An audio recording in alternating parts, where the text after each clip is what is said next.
how I beat up my toxic mom for New Year's. Okay, so boom, jumping right in. I have a mom who's extremely controlling and doesn't let me do anything. I'm 16 years old and she tells me to do the most outrageous things. Like when she told me I couldn't go out with my friends and I snuck out. So she took away my phone and barred my window. And another time when my mom found out I snuck a boy over, she removed the locks from my room door. Even when it comes to my grades, I think I'm doing pretty alright. I got mostly C's, maybe a D or 2, but no F's. But here she comes putting me in tutoring without my permission. And one of the biggest things is when I speak my mind and tell her that I'm my own person and will not be forced to do anything I don't want to, she beats me up with a belt for a quote-unquote talking to her disrespectfully. I couldn't continue to deal with my toxic mother, so something had to change. She had it coming. Like for part 2. Part 2 on how I beat up my toxic mom for New Year's. Okay, so boom, like I said, I couldn't continue to deal with my toxic mother, so something had to change. I saw a TikTok video saying that going into the new year, you should cut off anything toxic in your life. So that's exactly what I was going to do. I went down to the kitchen and told my mom that I was going to cut her off and going to live with my friend. My mom refused and told me to go to my room. I had enough and I yelled at her, "I'm not going anywhere." My mom said, "Who are you talking to?" And I screamed, "You, I'm talking to you." Then I pushed her back where she hit the fridge and she pushed me back saying, "What are you doing? How dare you?" I was filled with so much anger, I tried swinging at my mom and fighting. But my mom grabbed my hand and slapped me. I was in shock and cried and ran to her room where the windows weren't barred. I jumped out her window and ran away, like for part 3. Part 3 on how I beat up my toxic mom for New Year's. Okay, so boom, like I said, I jumped out her window and I ran away. I guess I didn't think everything through because I didn't even know how to get to my friend's house because my mom would always be the one to drop me off. So I was kind of just lost. I eventually even slipped on tar and sprained my ankle and was in horrible shape. Eventually, some cops found me and brought me home because my mom reported that I ran away. My mom nursed me back to health, and after spending long hours together, because she called off work and treated me for a month, I realized my mom loved me and just wanted what was best for me and for me to be successful. I begged and begged for my mom's forgiveness, and currently I'm doing everything in my power to make it up to her. I'm gonna make sure I make her proud. Don't beat up your mom, kids. My fiance and I are getting married in October, and while getting ready to send our invitations out, my future mother-in-law saw that I had a note stating that no children under 14 are allowed to attend the ceremony and the reception. There is also a note stating that if they need accommodations for a babysitter to let me know because I'm hiring my usual babysitter for my reception and she's able to take on up to about 6 kids. My mother-in-law asked what I'm going to do about my daughter when I said she's going to be in the ceremony as the flower girl because she is 5. And then after the ceremony, she's going to be with her babysitter. My mother-in-law asked if I thought it was going to be unfair, and that if I'm absolutely saying no children under 14, then my child who is under 14 shouldn't be allowed to go either. Well, of course, my mother-in-law went to both sides of the family, and I guess that quite a few people are upset that I'm making rules, but not enforcing it on my own child. Should I be enforcing the rules with my child? I also feel like it's my wedding, and I feel like my child is well enough behaved. I was in the ocean with some friends one time, and we just swam out there. Every time a wave came, we would dive under it. We were just chatting, treading water, and feeling proud of ourselves for being out in nature and not in somebody's living room. And a wave came, all my friends dove under it. I was just a little bit too slow, and the wave ended up punching me in the face. I remember thinking that I had maybe just broke my nose.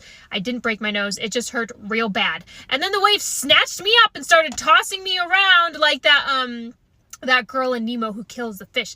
That's what it felt like. Or like a child with a magic 8-ball. I was just getting rattled and water was just flying up all of my orifices, and I thought, this is not pleasant. I don't like this. I think this might be what drowning feels like. But I wasn't worried that I was going to drown because I just felt like the wave was taking me towards shore, and it did. It flopped me up on shore like a beached whale, and I wasn't totally out of the water, but I could stand up, and everybody was panicked and screaming at me. I could hear my friends yelling at me from way out in the water. I couldn't understand them because they were so far away. And then there were people on the beach yelling at me in panicked rapid Spanish that I also couldn't understand. And I thought, okay, everyone's freaked out. I just need to let them all know that I am fine. So I turned towards everyone on the beach and I was like, I'm okay, I'm good. And then I turned towards my friends and I was like, I'm okay. as loud as I could, but my girlfriends were still just freaking out and yelling. The dumb boys didn't care. They were distracted by something in the sky. And I thought, ooh, is there a bird up there? So I'm staring up into the sky to try and find the bird, and it was the bluest sky I'd ever seen.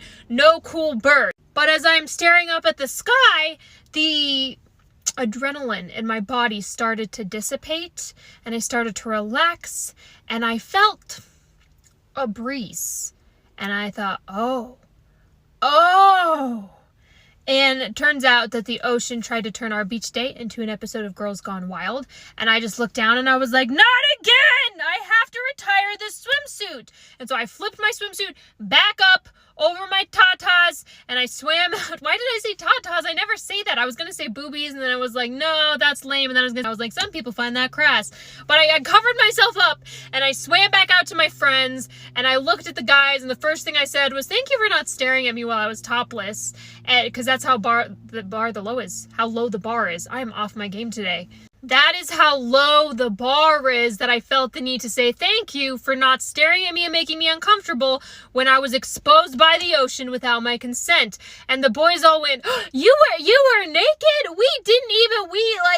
There was a cloud and we didn't see anything. Tomorrow, my boyfriend is going to ask me to marry him, and I'm going to say no. I feel like if I don't tell someone, even strangers, I'll explode. The ache in my heart is only getting worse, and I don't know what I can do to change how I feel. If I had one wish right now, it would be to somehow magically change how I feel. A week ago, I found the ring. He knew exactly what ring to buy. A girl can't ask for a more beautiful ring. It's been in his family for years. He also got a backup ring. I also know he asked my dad's permission and that my dad gave it to him despite us both being young.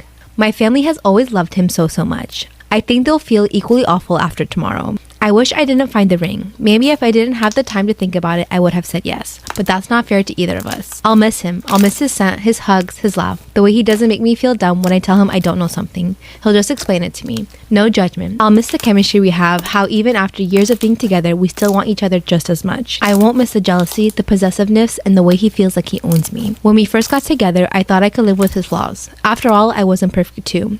But when I saw the ring, I knew I couldn't. I want to be able to have friends. Story time about how I caught my grandma with my dad. So a little background information, I was 16 and it was the first day of 11th grade. Well, my friend wanted me to come to the mall with her after school that day. She was like, screw your grandma's birthday, just come to the mall with me. So the plan was I would sneak onto my best friend's bus after school and skip my grandma's birthday. Anyway, so the end of the day rolls around and I go to my locker to get my book bag when I'm called down to the office. So I go down to the office and my mom is there to pick me up because she said that we needed to do a few things before our grandma's party. Well, my grandma was at our house getting ready and my mom forgot her wallet at home, so when we went back home, I went to go put my book bag in the house. When I walk in and I see my grandma and dad on the couch, and I'm not even gonna say what they were doing, and my mom is walking past them like she didn't see anything. So after that, I called one of my aunts and asked if I could stay with her for a while, and now I don't talk to any of them.